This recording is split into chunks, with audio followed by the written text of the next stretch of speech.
Salut tout le monde, bienvenue sur Post Ciné, c'est Fred. Aujourd'hui je vais vous parler du DVD Motel numéro 2 qui est présenté comme étant le préquel du premier.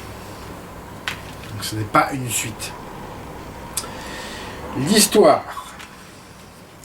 Caleb, sa fiancée Jessica et son meilleur ami Tanner décident de passer la nuit dans un motel isolé.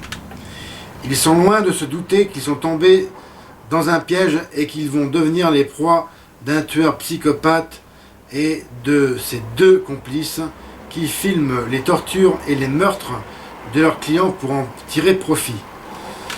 Pris dans un macabre jeu du chat et de la souris, les trois jeunes gens vont devoir lutter pour survivre. Comme je vous le disais, c'est censé être le préquel.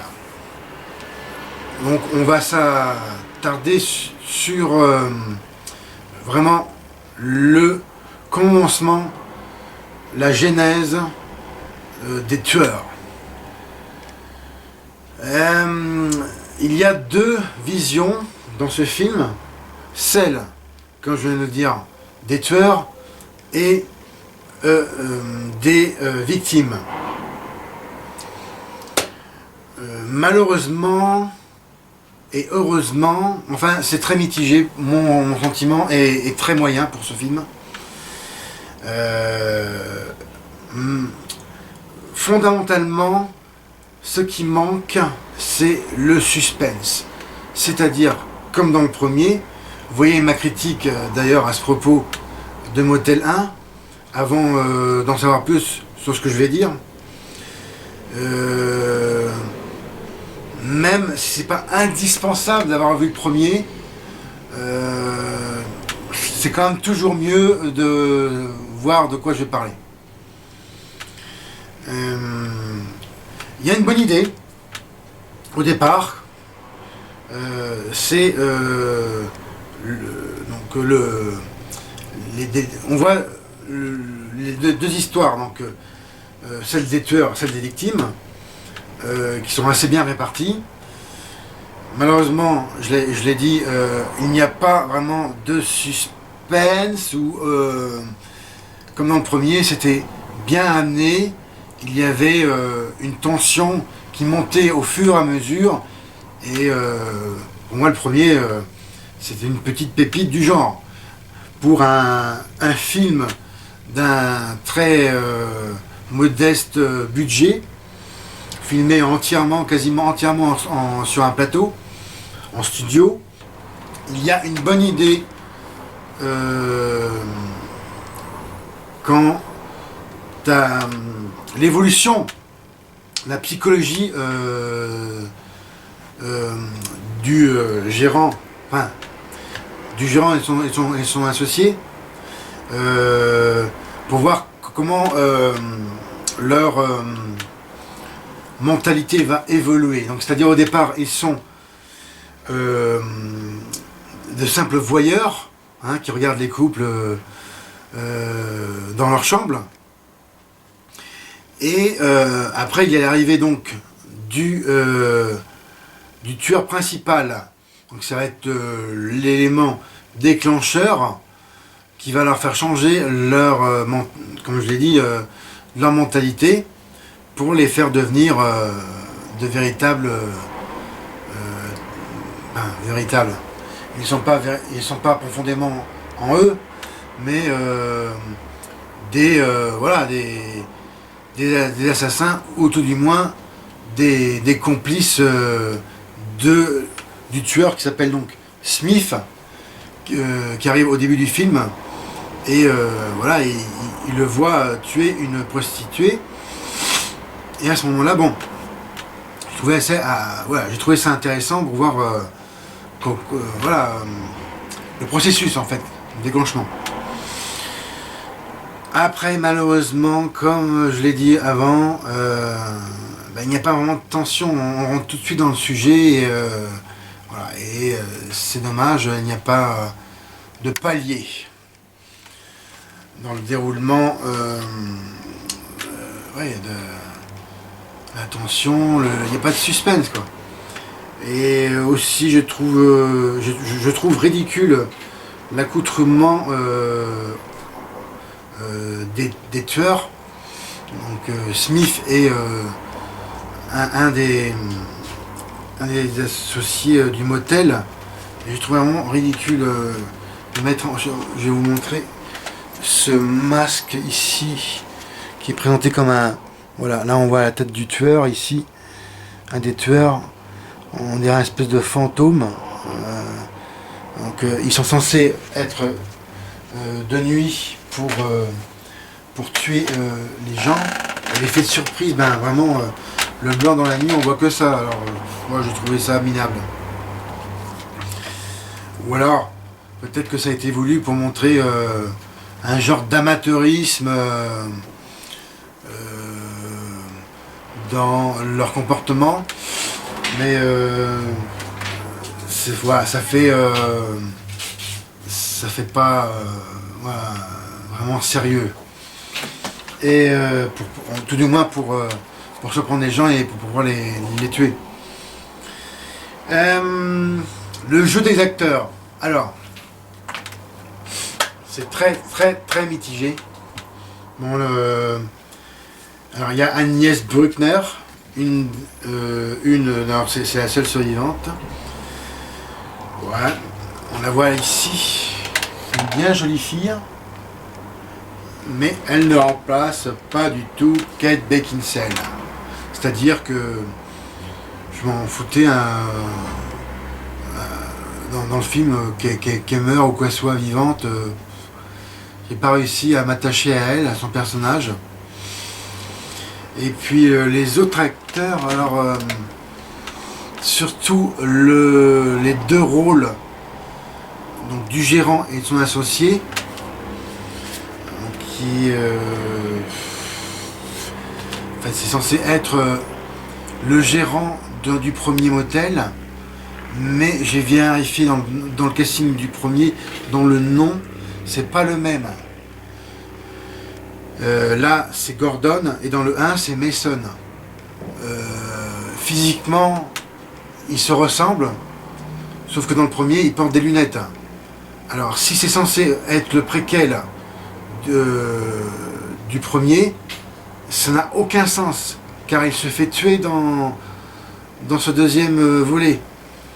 Donc là il y a une énorme incohérence du scénario. Voilà, il se fait buter et puis ça colle pas avec le premier quoi. Mason par contre colle, car c'est un des tueurs, enfin c'est le deuxième tueur dans le premier, car il est crédité au générique. On le voit pas parce que bon il a le masque, mais il est bien dans le premier volet. Bon alors voilà, là ça m'a vraiment déçu, c'est pas logique.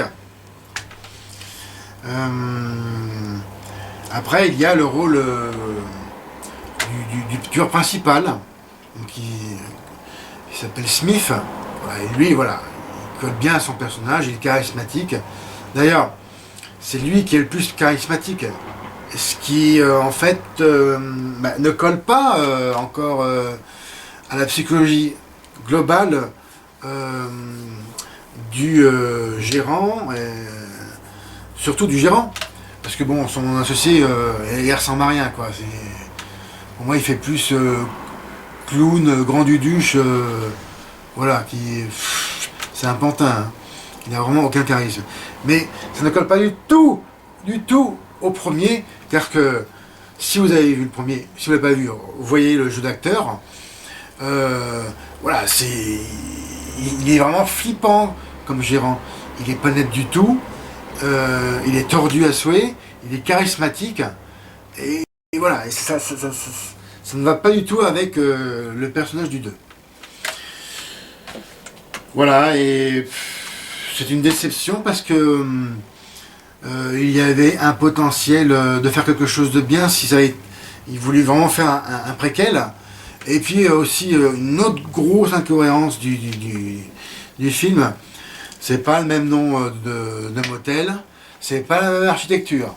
Et c'est aussi surtout c'est pas le même endroit. Hein. Ça se passe visiblement du côté de la Caroline du Nord, alors que dans le premier, ça serait plutôt en Californie, qui est carrément à l'exposé, hein. À l'opposé, excusez-moi, à l'opposé vraiment des directions. Alors je vais mettre une note bien basse. Je vais à peine mettre 10, parce que quand même il y a une belle photo du film, et ainsi qu'une manière de filmer caméra à l'épaule, intuitive. J'ai trouvé ça pas mal, un peu pour mettre de l'attention dans certaines scènes. Donc à peine le 10 sur 20. Et aussi la fin, j'ai pas trouvé vraiment terrible. Moi, je serais attendu à mieux. Je vais parler du détail du DVD comme à mon habitude. Donc c'est un film de Eric Bross. Donc, au casting, Agnès Bruckner, la jolie blonde. Elle est juste jolie, quoi. Mais vraiment, à la limite, elle est insignifiante. David Moscow, qui fait le gérant du motel pas du tout charismatique. Scott J. Anderson, R.J. Smith et Trevor Wright pour les rôles secondaires.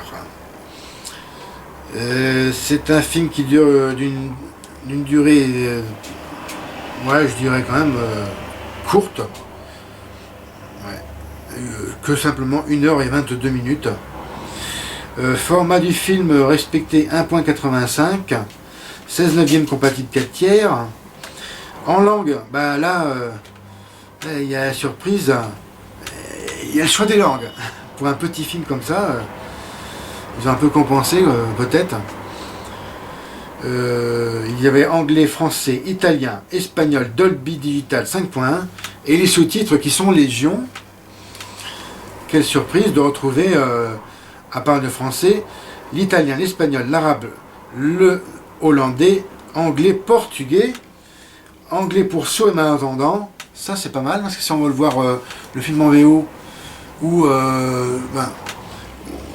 évidemment, si on parle bien anglais mais on veut quand même comprendre vraiment qu'est-ce qu'il raconte mieux, c'est bien de mettre les sous-titres en anglais. C'est un bon complément. Pour moi qui suis bilingue, c'est intéressant. Moi je l'ai vu en version française, hein, par contre. Hein. Vous avez l'hindi, incroyable, norvégien, suédois, danois et finnois. C'est vraiment très complet en sous-titres, c'est une surprise. Je vais finir sur les suppléments. Donc vous avez, ils sont vraiment bien minces. Hein. Vous avez le commentaire du réalisateur Eric Bross et ainsi du producteur Alt Lieberman et du producteur exécutif Brian Pachata, ainsi que les commentaires de Agnès Bruckner et de David Moscow. Bon, c'est complet hein, comme commentaire. Malheureusement, les scènes supplémentaires ainsi que documentaires sont vraiment minces. C'est comme dans le premier. À peine à tout casser, je dirais à peine une demi-heure, mais vraiment à peine. Et vous avez différents films annonces. Cela clôture mon avis et ma critique sur ce DVD Motel 2. Vous voyez quand même le premier, qui est largement, vraiment supérieur. C'est vraiment une déception malheureusement. Je maintiens pour ce DVD que la note de 10. Je vous remercie de votre attention et je vous recommande de s'abonner à ma chaîne si vous le désirez. Laissez des commentaires si vous avez des questions ou si vous-même vous voulez entamer une discussion à propos de ce film. Vous serez le bienvenu. Laissez-moi un petit M, ça me ferait plaisir. Je vous souhaite une bonne continuation, bon visionnage de film et à bientôt.